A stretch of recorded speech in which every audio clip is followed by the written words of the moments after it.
Hello friends, मैं नेहा श्रीमाली आपका मेरे चैनल में स्वागत करती हूँ। तो चलिए शुरू करते हैं।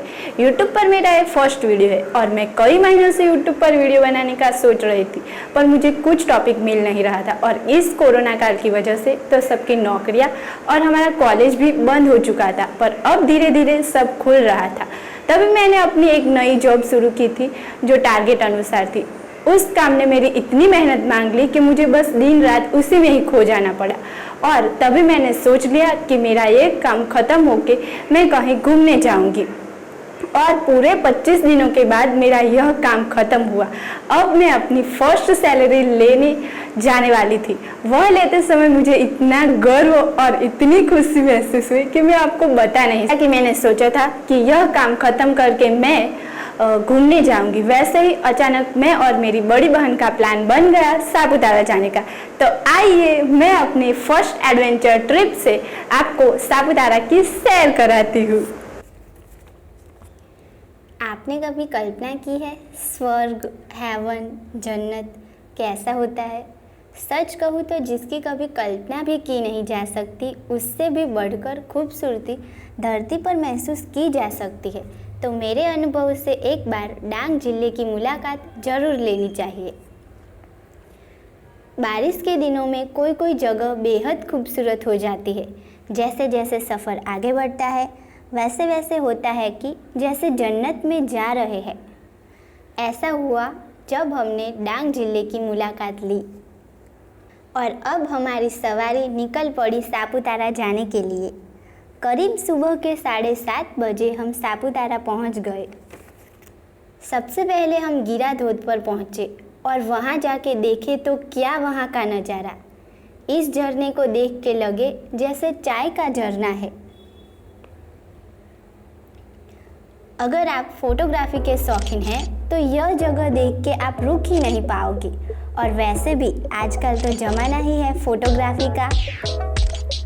अब हम यहाँ से अपनी टेंट सिटी में जा रहे हैं, जहाँ सभी यात्रियों के लिए टेंट का इंतज़ाम हो रखा होता है, इसलिए उसको टेंट सिटी कहा जाता है। अब हम थोड़ा सा वक्त अपने टेंट में बिताकर शाम को 5 बजे सनसेट पॉइंट पहुँचे। सनसेट पॉइंट पे हमें सन दिखे या ना दिखे, पर बादल और पहाड़ों का अद्भुत नज़ारा ज़रूर देखने को मिलेगा। ये भाग दौड़ भरी जिंदगी में से जब 2 पल चैन से यहाँ बैठते हैं तो ऐसा लगता है कि वक्त बस थम जाए।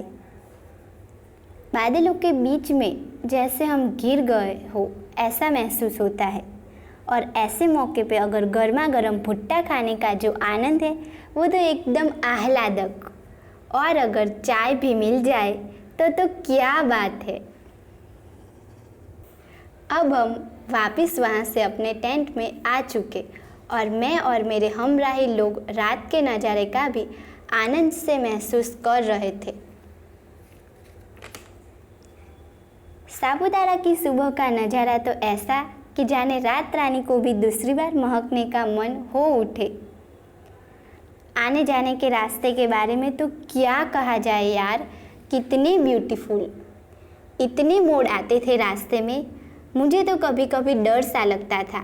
ऐसा लगता था मानो कि आगे जाके रास्ता ही ख़त्म हो जाएगा और फिर एक ज़ोरदार घुमाव आ जाता था। ये मेरी लाइफ का सबसे लंबा और रोमांचित सफ़र था। अब हम वहाँ से गवर्नर हिल जाने वाले हैं। इन सफ़र के दौरान हमारे काफ़ी दोस्त बन गए थे कि हम साथ साथ ट्रैकिंग करके जा सके और ऐसे जाने का मज़ा भी बहुत है। पर अगर आप अपनी फैमिली के साथ आए हो कि आप चल के ना जा सको तो बाइक या कार का भी इंतज़ाम है। हम करीबन 9 किमी पहाड़ चढ़कर गए थे और ट्रैकिंग करते समय ऐसी ऐसी मुश्किलें आई कि लग रहा है जैसे गेम के लेवल हम पार किए जा रहे हैं और एक के बाद दूसरा और हार्ड लेवल। पर वहाँ के गाइड बहुत अच्छे थे, हमारा खूब ध्यान रखा उन्होंने। जब हम ये पहाड़ चढ़ जाते फिर पीछे मुड़कर देखते हैं तो लगता है इतना बड़ा पहाड़ चढ़ गए। और इसके बाद का नज़ारा तो जैसे जन्नत। वहाँ हमने कुछ एडवेंचर एक्टिविटी भी की थी, जैसे कि 10 फुट तक रैपलिंग। रैपलिंग करते समय मानो कि हवा में उड़ रहे हो ऐसा महसूस होता है और डर भी बहुत लगता है शुरुआत में, और जब हमारी पकड़ आती है रैपलिंग करने में तब तक तो वो ख़त्म भी हो जाता है। मेरा तो पैर भी फिसल गया था, जैसे कि नीचे ही गिर जाने वाली हूँ, फिर भी मैंने कर दिखाया।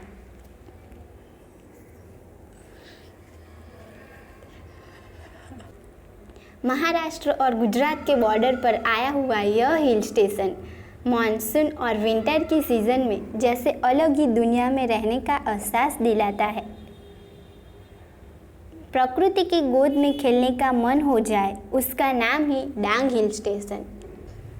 गुजरात का तारा सापुतारा, यह लाइन हमने कई बार सुनी है, पर इस ट्रिप के दौरान वह मुझे महसूस भी होने लगी। जिसने भी कहा है सच ही कहा है। यहाँ पर जीप लाइन, पैराग्लाइड्स जैसी एक्टिविटी भी होती है। वहाँ पर जब हम पहुँचे फॉग काफ़ी बढ़ गया था, इसलिए वो हम नहीं कर पाए। हमारे काफ़ी मित्र ने की थी, और अगर आप करना चाहते हो तो जीप लाइन की 300 रुपये टिकट और पैराग्लाइड्स की 2000 रुपये टिकट होती है। आप अगर जाओ तो करना ज़रूर। यहाँ पर रोज़ गार्डन, सापुतारा लेक, सबरी धाम, पंपा सरोवर जैसी जगह भी काफ़ी देखने लायक है।